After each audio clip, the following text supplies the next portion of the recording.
Hello everyone, I'm here to do my weekly vlog about what I'm learning in class so far. And this week we discussed the difference between macro and micro and the linkage between the two. So just a few questions that I wanted to discuss with you is what are the differences between micro and macro intervention in social work? And why this difference is significant in direct practice. And the biggest difference between micro and macro level intervention is that micro intervention focuses on creating change for the individual or family, where macro focuses on creating a change for society. As Brigman put it, macro social work is the process of helping people solve social problems and makes a change at organizational, societal, and global levels. The micro to macro link is important though, because the majority of the time, clients being seen by direct practitioners are experiencing problems related to macro level issues.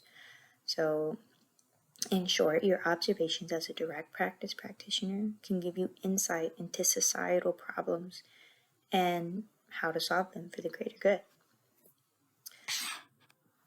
The next thing I want to talk about is the skills demonstration scenario I did with my partner in Module 5. So in Module 5, we conducted a skills demonstration, and I was discussing with a client, Gloria Sanchez, my partner, about her abusive husband, and because of her home life, the detachment she has been feeling from her family and her church.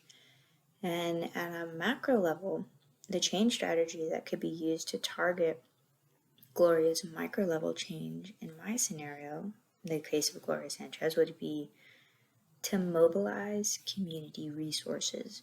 So this could be a good change strategy because there are often support groups already in place and shelters for battered women, and getting the community together to volunteer at these homes or organizations and get the word out and help more individuals like Gloria find some relief from the abuse at home, and also find people who won't judge her and can assist in finding the courage to leave her dangerous situation. And that's a big thing. So that would be the change strategy, would be mobilizing the community resources.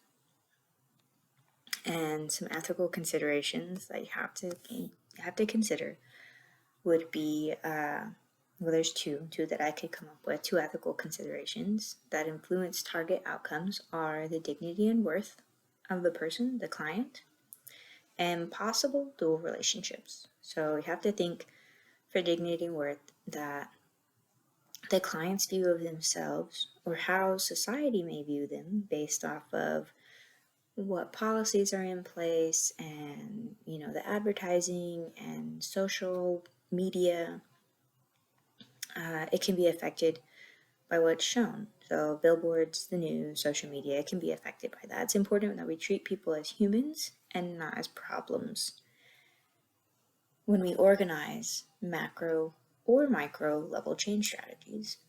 And if you, as the point of macro level change, you, the social worker, are part of a close-knit community, it may be an ethical concern when looking for funding for your change. So for instance, because you know the people in your community, they know you well, you may have ties, to the city's governments. It could be easier for you to get your policy pushed through and have somebody else's policy placed on the back burner, or maybe just not even pushed through at all, even if that policy is better than yours.